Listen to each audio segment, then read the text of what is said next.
Cricket खेल्छु भनेको पिउमा आएर पछाडि यो छाबो बाटो मलाई लडाउने क्रिकेट खेलाडी जस्तोलाई खत्तम।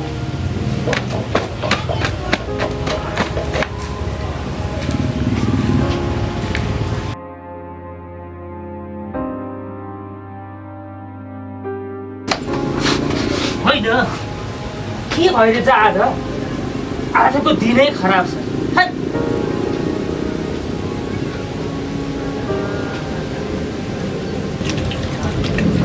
आजको दिन साह्रै नै धराप, यता पनि लडियो उता पनि लडियो, मुखभरि कुनै कुरो लाग्यो।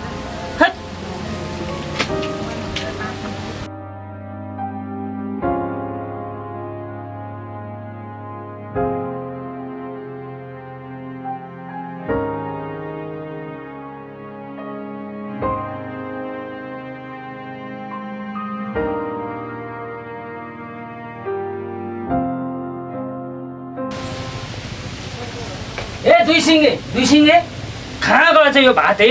काममै नलाइन्छ यो दुई सिङ्गे।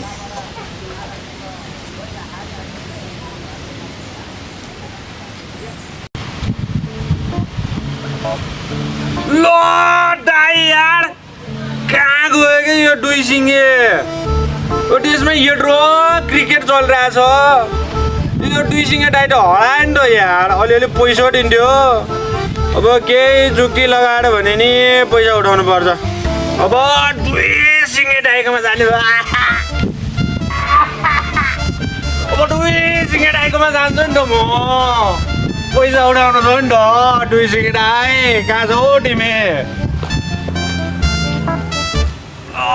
दाइ यार अब खाना खाएर मात्रै दुई सिङ्गे दाइका जान्छु यार। पैसा दिए त हुन्थ्यो, बुढोले मजा रैला गर्नुहुन्थ्यो यार।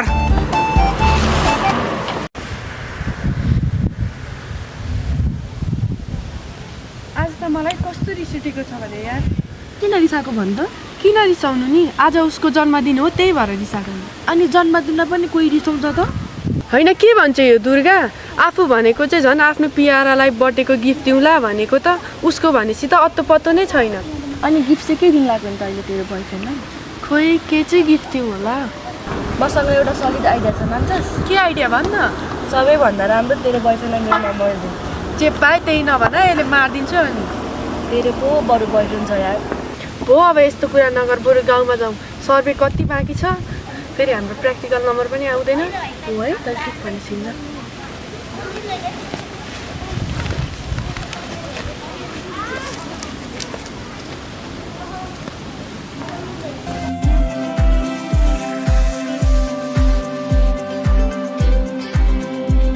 दुर्गा पहिले यही घरले चाहिँ यही घरबाट सर्भिस सुरु गरौँ है? भइहाल्छ नि।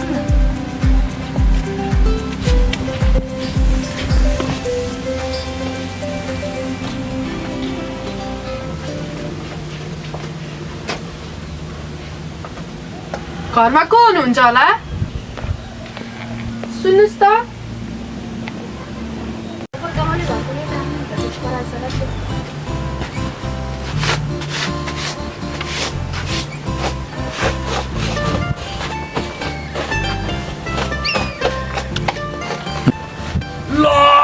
यार आज घाम कहाँबाट उडायो भने यार। अनि के कामले आएको त? नमस्ते, हामी चाहिँ हाम्रो कलेजबाट आएका हौँ। हामीहरू चाहिँ यस गाउँमा खानेपानी र सरसफाइको लागि सर्वे गर्न आएका हौँ।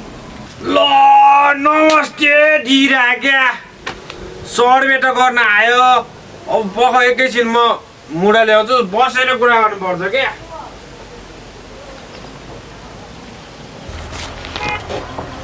अब बसेरै गफ दिने हो क्या। ल अब बसेरै गफ हान्ने नि त। ल बस, म पनि बसिदिन्छ। गफ हान्न बासी त गफ हानिदिइहाल्छु नि। अब हामी चाहिँ तपाईँलाई क्वेसन सोध्छौँ, तपाईँले चाहिँ त्यसको एन्सर दिनुपर्ने हुन्छ है। ल सोध्देऊ न त, म त भनिदिइहाल्छु नि। हामी चाहिँ तपाईँलाई केही प्रश्न सोध्छौँ, त्यो प्रश्नको चाहिँ हजुरले उत्तर दिनुपर्ने हुन्छ है। ल दिइहाल्छु नि म त। अनि यो गाउँमा पानीको समस्या चाहिँ कस्तो छ त?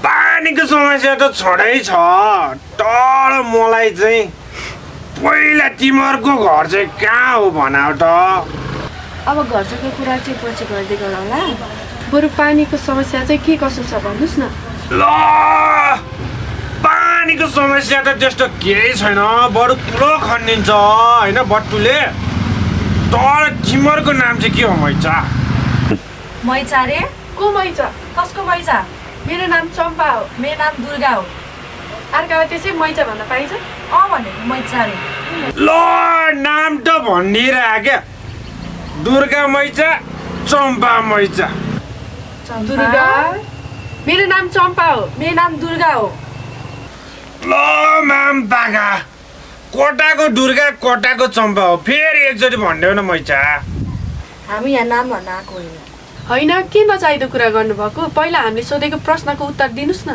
अनि बाँकी कुरा पछि गरौँला समस्या त केही छैन हो मैचा तर हाम्रो आमैलाई चाहिँ एउटा बुहारीको समस्या छ क्या अब तिमीहरूको नम्बर दियो अब पानी मैले ल्याइहाल्छ घर मैले बढारिहाल्छ सरसफाइ गरिहाल्छ नि तपाईँ त कस्तो कुरै नबुझ्ने हुन्छ नि हामी त तपाईँहरूकै लागि केही हुन्छ भनेर सहयोग गर्न आएको अब तपाईँ चाहिँ यस्तो उल्टो कुरा गर्नुहुन्छ केही कुरै नबुझ्ने हो कि समस्या त त्यही हो मैचा खालि आमा बुहारी चाहियो मात्र भन्छ तपाईँको आमालाई हामी यहाँ बढी मिलाउन आएको होइन हामीले सोधेको प्रश्नको उत्तर राम्रोसित दिने भए दिनुहोस् होइन भने हामी आफ्नो बाटो लाग्छौँ बाटै लाग्ने कुरा त नगर न हो के सोध्न खोजेको सोड म भनिदिन्छु यो गाउँमा पानीको समस्या सरसफाइको समस्या के कस्तो छ त्यो भन्नुहोस् न हामी टिपेर जान्छौँ अब त्यस्तै हो मैचा गाउँको समस्या त गाउँलेलाई थाहा होला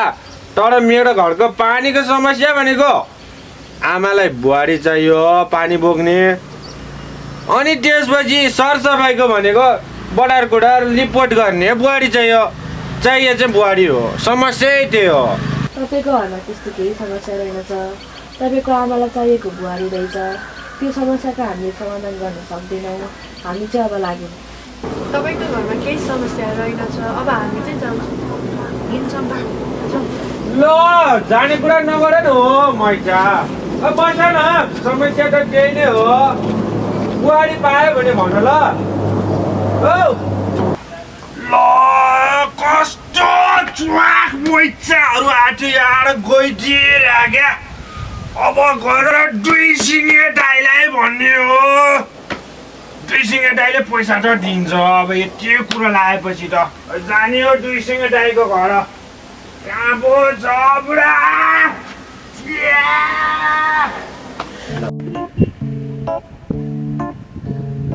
होइन यो बत्तु कहाँ गएछ आज चाँडै आइज भने यस बेला भइसक्यो आजै गयो त्यो कहाँ गयो यार चाँडै आइज भन जहिले ढिला गर्थ्यो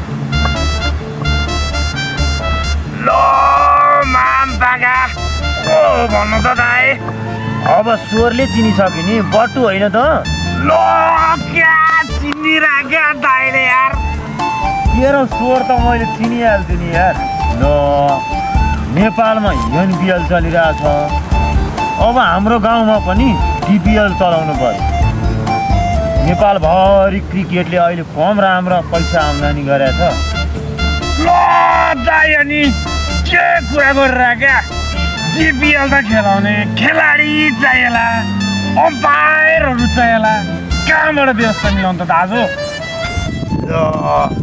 त चिन्ता नलिन पैसा कमाउने हो अब पैसा मसित खतरा मास्टर प्लान छ नि ल सुन मुल्ला अब हामी डिपिएल चलाउनु पर्छ खेलाडीहरूले पनि अवसर पाउने हामीलाई पनि राम्रो आम्दानी हुने नेपालमा पनि अब नयाँ नयाँ क्रिकेट प्लेयरहरू आउने उनीहरूले पनि अवसर पाउने ल म्याम पाका दाजु यार अनि हामीलाई चाहिँ के फाइदा छ नि पुरा तँलाई यस्तो कुरो थाहा छैन मुल्ला अब त र म मिलेर त एउटा टिम बनाउनु पर्छ मैले एउटा टिम बनाउनु पर्छ अनि खेल खेलाउनु पर्छ अब